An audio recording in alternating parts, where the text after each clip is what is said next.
Here are the horoscopes for the week of the 18th to the 24th of October 2021.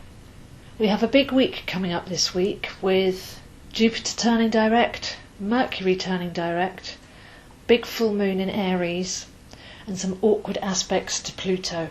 So let's break it down day by day. This weekend just gone we had the Sun square Pluto, which we spoke about last week, sensing something big shifting. Some fair judgments coming through, some quite groundbreaking energy as we launch into a very new cycle, a very Aquarian cycle, so breaking through some of those Capricorn aspects, which can be limitation, corrupted structures, that which needs to go. With the Sun making a square to Pluto, that alchemical light to raise from base to crown is permeating the week. So we need to let go of what's not serving us anymore, of attachment, to embrace the new freedom energies and to take our strength inwards so that we're self-supporting. So both Pluto and Saturn have recently turned direct, and by Monday it's the turn of Jupiter. So Jupiter turns direct and has been since the summer solstice in retrograde, taking us inwards, stopping us from expanding too far outwards, to go within and see what really matters to us, to align with our sovereign nature. So as Jupiter turns direct, we're now free of those limitations and blocks, any wrong perspective and smallness, any lack consciousness, and we're ready to embrace our true sovereign soul expression. So this has been a very necessary summer. We're learning that success isn't always doing, going outwards, pushing and trying, as sometimes if that's coming from a limited goal, even if we did achieve it, it wouldn't be enough. But we've learnt to go within and find what really matters, what we really want to put our energy into. So we will have a clearer road ahead, as Jupiter likes to remove the blockages, but we do head into a couple of other aspects first before we're ready to activate. By Tuesday we have Mercury turning direct, and this has recalibrated our relationship with ourself and shown we're elevating to our higher self. We can tap into wisdom and again perspective, as Libra likes to see both sides of the equation and then rise up, make that space, that air, to be able to view things in balance. Then we should have learned how to not react, but how to stop, pause and respond. And that practice can be carried forwards to bring peace and harmony to our lives and our relationships with others, once we've sorted out our relationship with ourselves.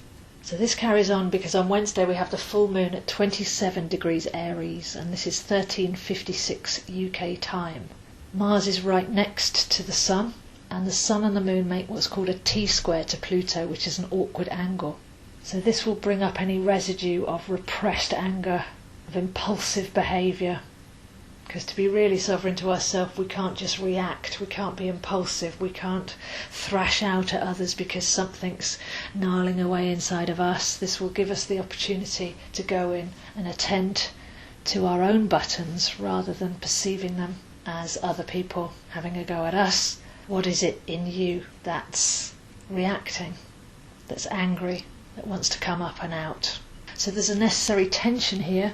But with Libra we can look at the roots of our emotions. Where are we really coming from?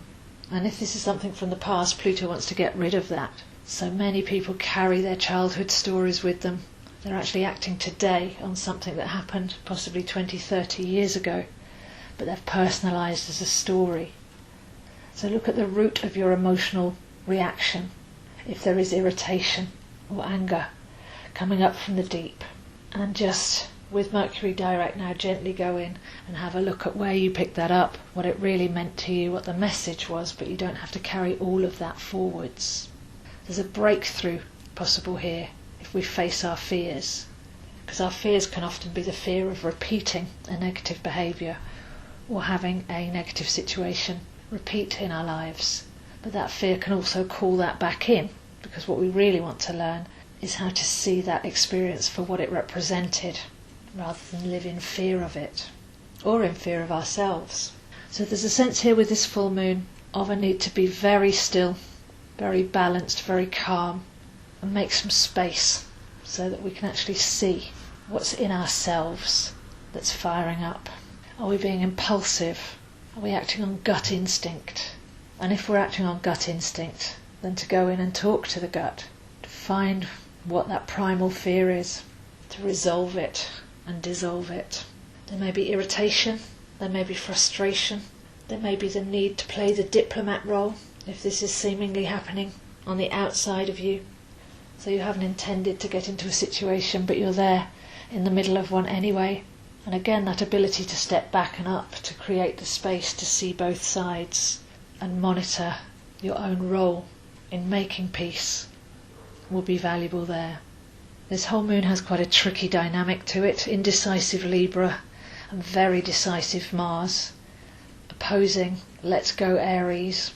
Then the real key here, I think, is, are you acting from what they call the ego or the soul? So where are your thoughts and impulsive emotions coming from? Are they coming from a long distance past that wants to be resolved? Are they coming from trying to control and force forwards, get your own way? This can manifest in so many ways. If you meet somebody that's selfish, then maybe that's telling you need to become more selfish or more higher self-centered. Put yourself first. If you're always keeping the peace, then maybe try not keeping the peace and allowing people to have their battle without playing the diplomatic role. This can manifest in so many different ways, very much depending on what house it is in your chart.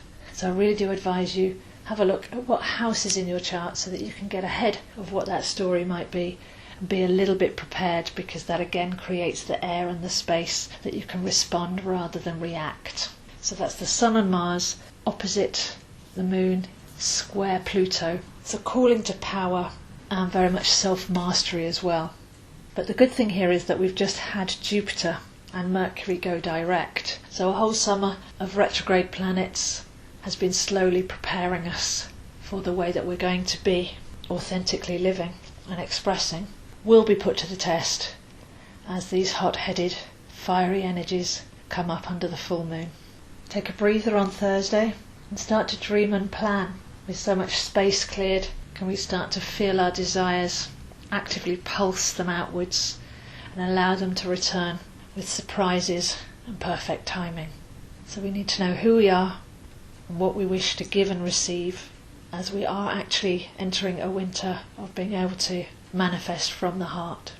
The week isn't over yet though, because by Friday we have Mars square Pluto exact. Same aspect under the full moon, but this time just Mars and Pluto involved. So many of the full moon energies will be resolving now. Mars wants us to take our life force energy and direct it upwards. Pluto wants us to raise our power. So if we can take the knowledge of what we've learned and allow those changes to happen, that changed tone is then allowed to resound out, and that can be sent out on the waves of Jupiter. Then by the weekend we have the Sun moving into Scorpio, and here I feel a real sense of drive and purpose returns. Many planets now direct. We can set a clear mind to attend to the heart's bidding from the depths of our being. And this is really good news.